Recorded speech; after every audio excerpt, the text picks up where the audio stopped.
Welcome to the Home Education with Ease podcast. I'm your host, Christine Furman, a homeschool mom, entrepreneur, and educator with over 20 years of experience in the areas of elementary and special education. It's my mission to help you create lifelong learners and embrace a holistic approach to education at home. I'll be sharing practical strategies, inspiration, and resources to support your family. Whether you're a stay-at-home mom, a business owner, or balancing work and homeschool, you're in the right place to connect with a community that values education just as much as you do. Join us each week as we ditch the stress, embrace the joy of learning, and set your family up for a lifetime of success.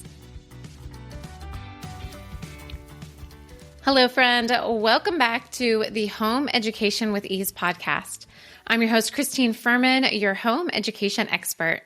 Today, I have a very special guest to introduce to you today, Melanie Jeffrey, a phonics fanatic, host of the Phonics Rules for Kids podcast, and a veteran core literacy teacher for children ages 4 to 8 in that K to 2 age range. She's formally trained in phonics instruction for kids and helps moms of beginning readers in K through 2 and struggling readers in 3rd through 5th grade confidently model simple phonics skills so their kids can be strong, successful readers. Well, today we're going to be talking about ways that you can teach your children at home, even if you're not a teacher, and how you can make it fun and engaging and the materials you need to get started. When Melanie and I connected, I knew that she would be the perfect fit for the show. You guys know I'm all about building confidence in our children, making it fun and exciting. And that is also what Melanie is all about. Melanie, thank you so much for being here today. Can you share a little bit more about yourself and why it's so important to you that kids read with confidence? Well, thank you, Christine. I'm honored to be on your podcast, Home Education with Ease, today. Thank you for having me. Yeah, so I am a former kindergarten through grade 2 core literacy teacher who taught in the public school system for 10 plus years before becoming an online phonics coach for moms. And I help moms of beginning K to 2 readers, kindergarten through grade 2, and moms of struggling readers in 3rd to 5th grade confidently model simple phonics skills so that their children can become strong, successful readers.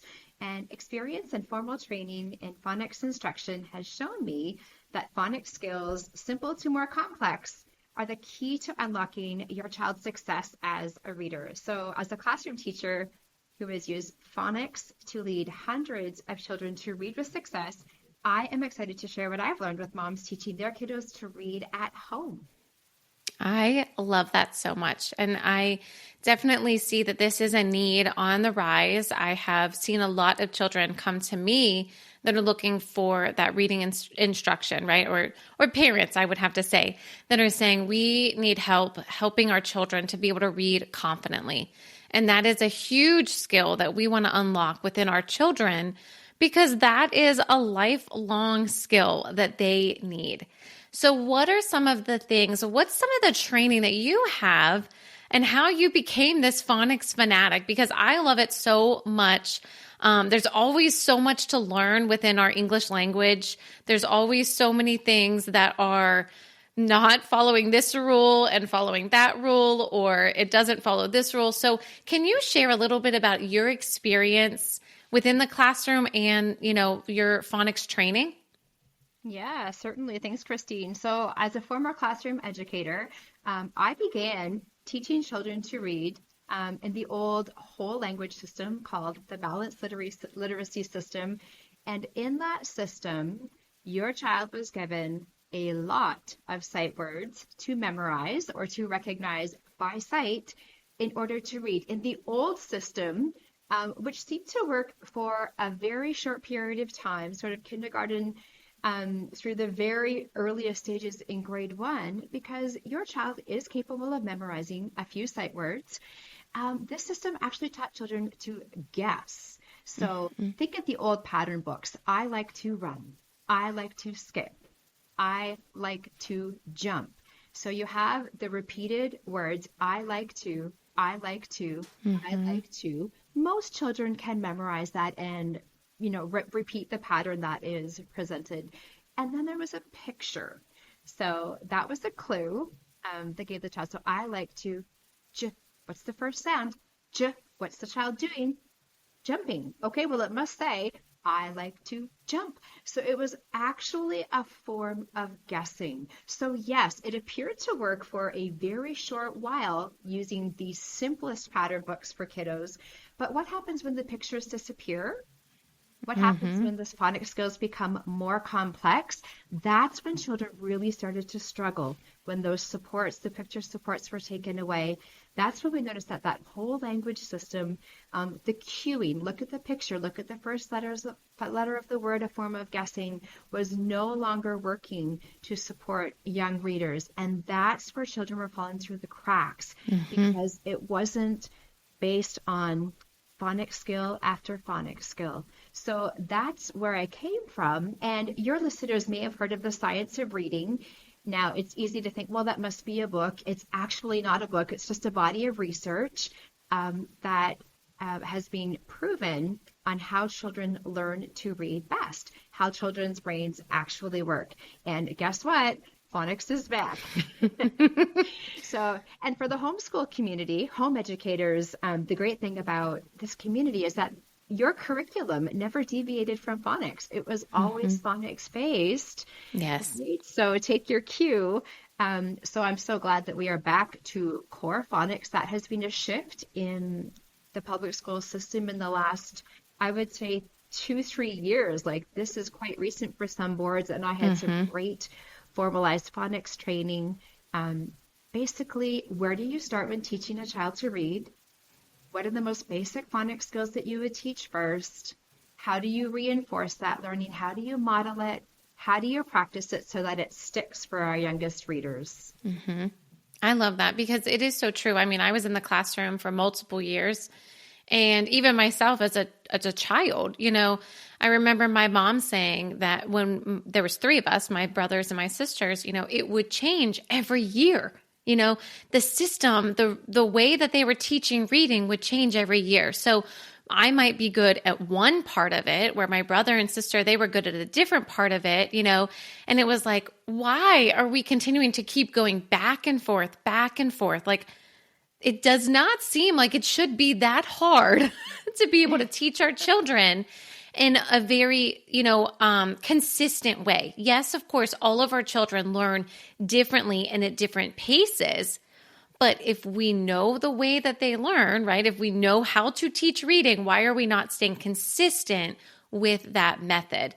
So if you could speak a little bit about that, because you're right, a lot of homeschool families, we focus on that. You know, we focus on the phonics and we focus on the curriculum that is teaching our children to read. And we, as the parents, are able then to say, oh, you know what? They're not grasping this skill, so we need to find another resource. Well, that's not happening necessarily in school settings, right?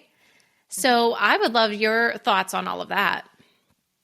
So that's a great point that you mentioned, Christine, about being consistent, staying with one methodology of teaching children to read. And phonics is back. It should never have left. Phonics is key. In the English language, there are 44 sounds. Wow. However, in the alphabet, there are only 26 letters. Right.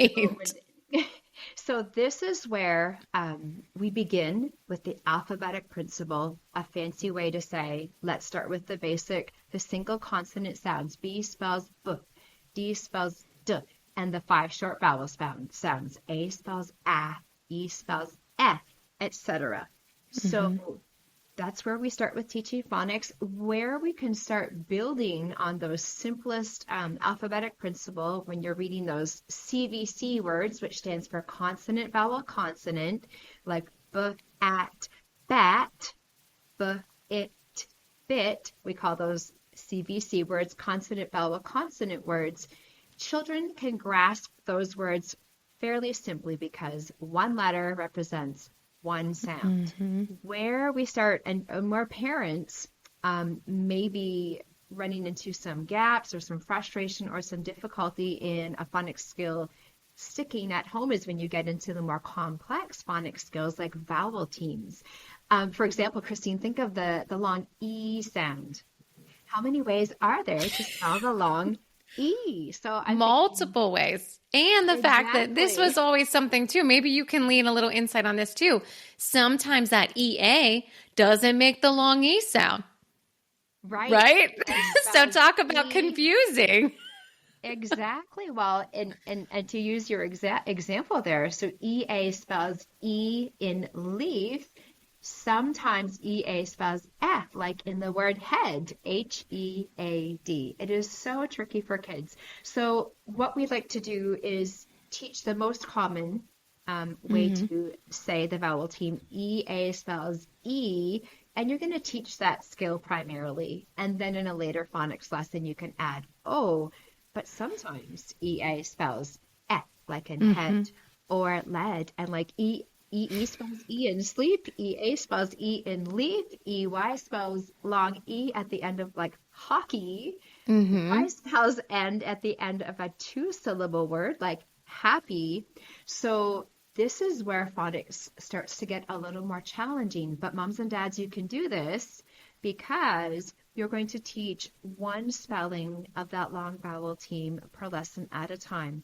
Once your child gets EA spells E and you practice words like leaf and cheap and meat under their belt, then you can teach, okay, here's another way to spell long E. EE spells E, and practice those words with your child while make sure you review the first EA spells E as you go. That review, the cumulative review Hmm. for parents, is going to be really helpful for your child as they get into these more complex phonics skills where sounds have more than one way to be spelled inside of words.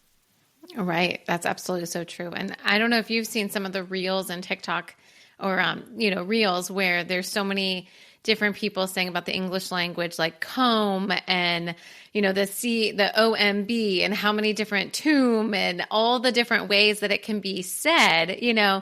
And there's so many things that as we are teaching our kids, it's like, yes, sometimes it doesn't make this sound. Sometimes, this is the main way, but it also makes this sound.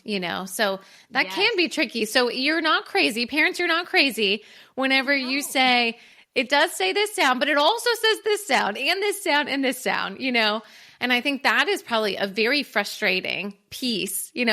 It can be for our kids as well as parents, but I feel like our kids pick up on it pretty quickly. Yes, and that's where phonics, yes, initially you teach the skill in isolation, you're practicing word chains, but then it's really important to put those words in a simple sentence so that there is context or meaning. Hmm. And your child might read, I touch my head or something like that. And you know, well, is it HEAD? Is it eat, or is it EA spells eh? And your child's going to recognize right away, well, that I touch my head. That Hmm. sounds right. So that must be the way they pronounce it. So it's important to teach those phonics skills in isolation when your child is just learning, moms and dads, but then also use it in a sentence so they have some context and can make meaning of that word as well. Right. It's And important. I think it is very fascinating. Our minds in general, right? But our children's too, that they are able to understand that, what, that isn't heed. That's going to be my head. And I just love watching our kids learn and grow and really build their confidence because that's how they're going to continue to be successful, right? They need that little bit of boost of confidence to say, yeah, I know how to read this. And then they continue to do that. So, what are some ways that families can do this at home, and with what kind of materials could they be using at home?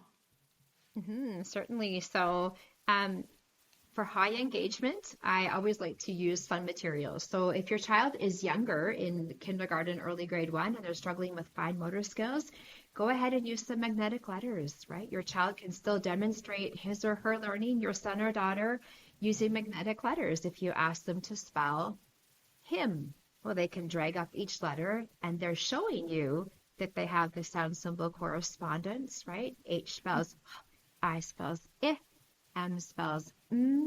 So magnetic letters, whiteboard markers, and the whiteboard are fun. Mistakes are easily erased. Hmm. right? There's Yes. nothing written in stone. It's fun. Kids like to wear like an eraser sock on their eraser hand. I know Oh, kids like to put the yes. finger gloves on, but you know what? That can lead to a little frustration because they're trying to put their fingers in every hole, and you clear the board. So a cloth or a sock is fun for children to use. Now, as a teacher who has been trained in how to model phonics skills for children, I'm just going to touch on phonemic awareness for a Mm-hmm. moment. So moms and dads, don't go anywhere. Phonemic awareness is just a fancy phonics term for sounds. So for example, you might be driving in the car and you might say three sounds, and these would be basic consonants like B spells B, the short vowel sounds, and end with a consonant. So for example, the word bat, mom or dad, you can be driving. Okay, kiddo, what does this word say? And you're going to slowly say each sound segmented. B, a, t. Okay, kiddo, what's the word? Bat, bat. Yeah, great Mm-hmm. job. And you might try another word. Okay, here's another one. K, a, t. What's the word, kiddo? Cut, cut. Great job. And inversely, you as a mom or dad, and this can be something can just be on the fly, like 30 Mm-hmm. seconds. All right, I need you to chop this word apart for me. And this is all oral and speech. Yeah. There is no whiteboard marker. There are no magnetic letters, no writing needed. This is an oral and listening and speaking skill, phonemic awareness. So if I'm the mom, I'm going to say the word him. All right, kiddo, chop it apart. And kids, I get them to use their little chopper hands. And I think the boys especially like to punch it out, right? Puh, eh, Yes. they like to do that. And so, huh, eh, great job breaking that word apart. Now, why phonemic awareness? Why don't we get them matching those sounds to symbols right away and spelling the words? You can, but when your child can hear you say a word, a simple consonant, vowel, consonant word like bat, and they can hear that word and they can orally break apart the sounds, segmenting, we call that b, a, t. This is a direct precursor for accurate spelling. If your child can orally hear the sounds and if they can break them apart, then matching to the correct letter, right, or Mm-hmm. symbol or graphing, we call them, because when you get to digraphs, for example, it's not just one letter that says a sound. CH spells ch, SH spells sh. If your child can orally segment words, then matching them to the correct digraph, you're already one step ahead. So Yes. I really recommend that as a phonics skill that moms and dads can learn and just use those in the car moments to be teaching and practicing with their kids. I love that. And that definitely aligns with how I teach, my curriculum as well and how I share these methods with families because it is very much we're learning all the time, right? There's so many opportunities to learn where when we're in the car, going to the grocery store or on the way to school or anywhere you're going, you have an opportunity to have that conversation and to practice these skills. Or if we're going on a walk, go ahead and talk about, what are the items that we see and how can we break these up into sounds, that it just aligns so much because truly learning is all around us and we can take these little chunks of time, these little moments and turn them into a teaching moment and it's just reinforcing their skills. So I love those practical tips. They're very, very helpful in the car, on the fly or whiteboards or magnetic letters or making letters out of, things and having them practice that way. So I love all of that so much.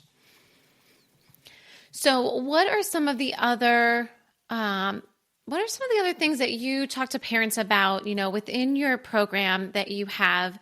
And just when should they be teaching these skills? We talked about it, that they can be done anytime, right? And we can start them at a young age. And so when is a good time? And then what about that third to fifth grade when it does become a little bit more tricky for them? Because yes, it's pretty easy at that, one sound or simple digraphs. But what about when things start to transition to a little bit more tricky? And that's a great question, Christine, because I do have some parents that are, they have a struggling third grade reader. And as a parent, you feel frustrated, probably yourself, because you're struggling how to help your child. You're met with resistance because it's hard when you're Mm-hmm. trying to help them at home. And maybe you don't yet have the tools that you need to support them as they need. So for third to fifth grade readers, right, these are big kids. They don't want baby words. They don't want Right. CVC words because they've likely already memorized the word cat. That's a Mm-hmm. given. So what I recommend for third to fifth grade struggling readers at home is to use multisyllabic words. A fancy phonics term, it just means more than one syllable. For example, octopus. It's a big word. It's a big kid word. It's not a CVC word, but when you can break those syllables apart, octopus, inside each syllable, you're going to use those phonemic awareness skills, right? O-C, Mm-hmm. pus, P-U-S. So you can still be using uh, multisyllabic words, big kid words, break the syllables apart into individual sounds, one syllable at a time for your child to experience success, segmenting, and spelling larger words. You're going to have increased engagement because they do not want to go back to CVC words. They know those are little kid words. They want a little bit more of a challenge, but you're still, if you choose your words carefully, you haven't used any digraphs, you haven't used Mm-hmm. any long vowel teams, you're still using the short vowel sounds, and you're still using the single consonants. So moms and dads, that's gold for supporting your third to fifth grade struggling reader at home. Keep the syllables simple using those single consonants in the alphabet, the short letters, the short vowel sounds, and let your child tackle that word. They have just segmented and spelled a big kid word and worked on their basic phonemic awareness and alphabetic principle skills as well. And sometimes maybe it's just that your child has a gap or two in his or her phonics instruction. Maybe they didn't get enough Mm-hmm. practice or review time with a certain phonics skill, perhaps a specific long vowel team, or the LE at the end of a word spells oh, simple things like that. So just trying to pinpoint those phonics gaps, which is something that I'd be happy to help moms and dads with to support their little readers at home. I love that so much. And I love the very simple big kid word, right? Because then they are getting that confidence where they are able to, this is a big word. Oh, okay. But we're going to break it down into three small chunks, and they're able to confidently say each of those sounds. And now they're able to say that big word. And then, yes, I totally agree also with that fact of, sometimes it's just a skill.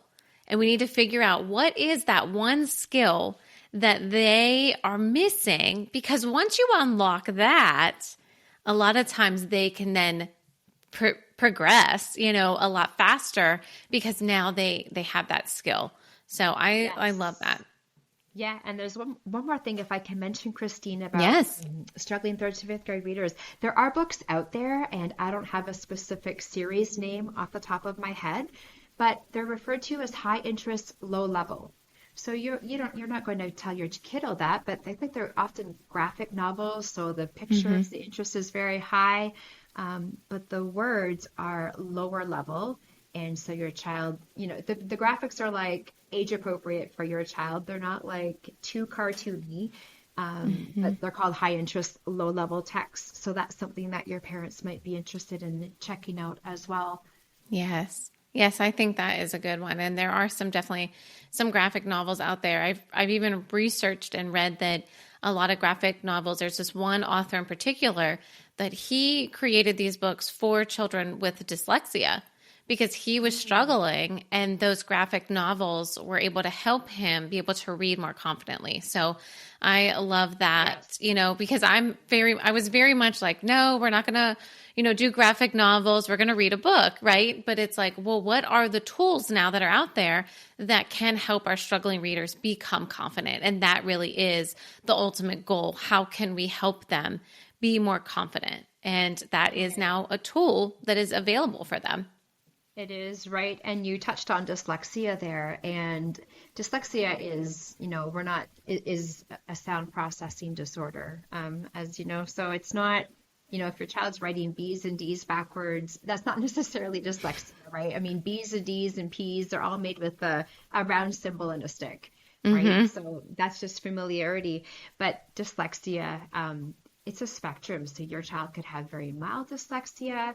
In that case, just rinse and repeat. They just need to practice that skill more often. And then there could be some, more advanced cases of dyslexia.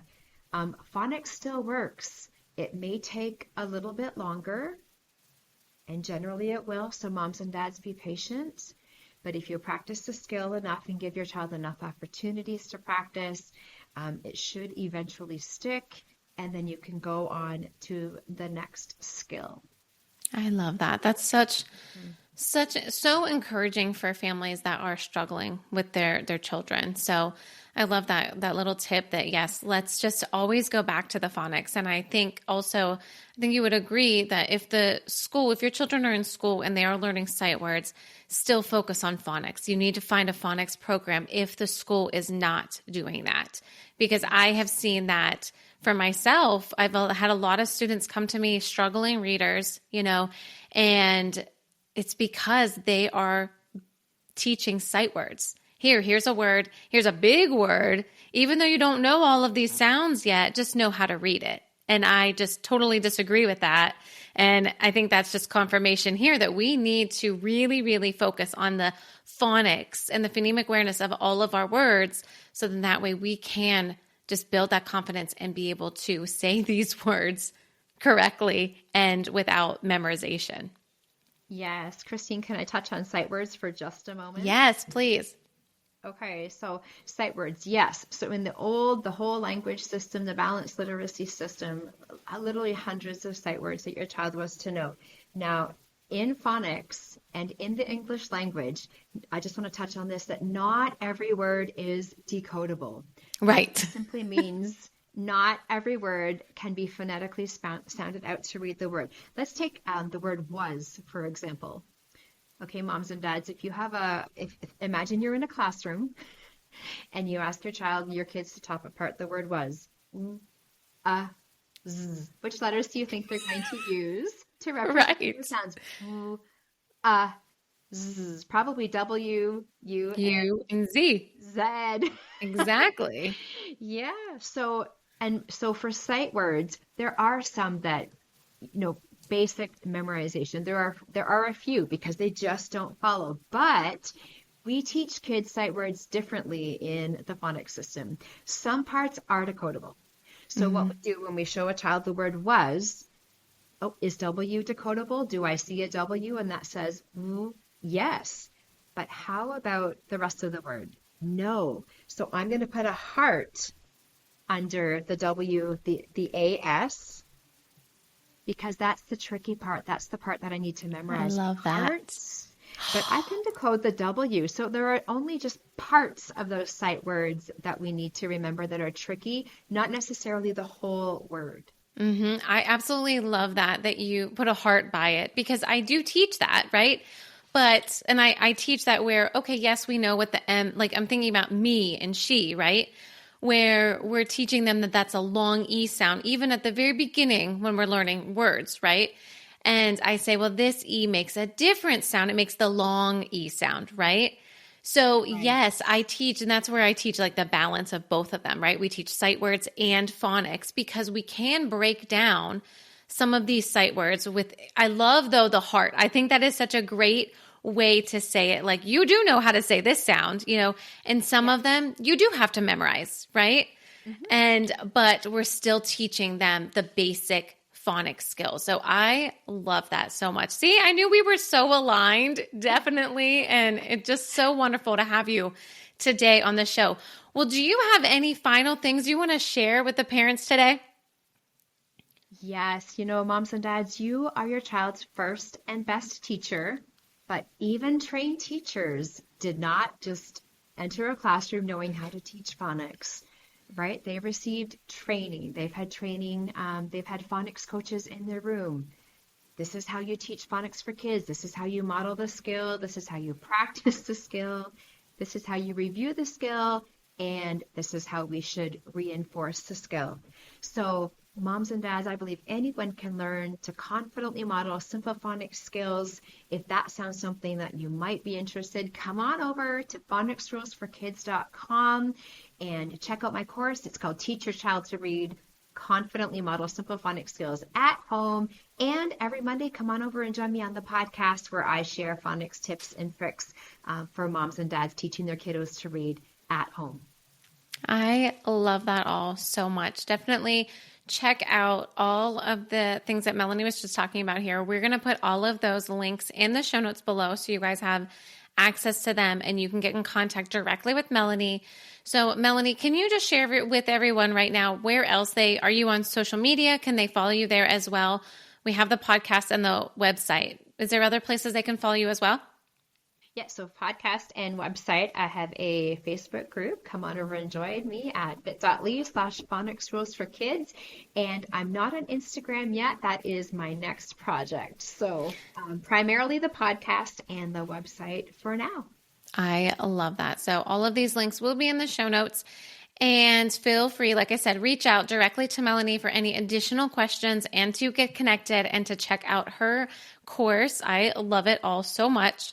I would also like you all to check out the Home Education with Ease Facebook group and share your biggest takeaway from today's episode and your experience. What have you done for your children? What have you learned? What are some of the things that you're struggling with? And share your experience in there as well. Remember, you guys are not alone. We are here to support you and encourage you every step of the way. Thank you, Melanie, so much for joining us today. Well, thank you, Christine. My pleasure. Thank you for tuning in to the Home Education with Ease podcast. I hope today's episode left you feeling empowered and ready to take the next steps on your home education journey. Your support means the world to me. Please subscribe, leave a review, and share with a friend. For even more resources, be sure to join the free Facebook group, Home Education with Ease, and visit eduplaylearning.com to explore programs and subscription kits. You can find the links and any other links mentioned in this episode in the show notes below. Remember, you're not alone. This community is here to support you every step of the way.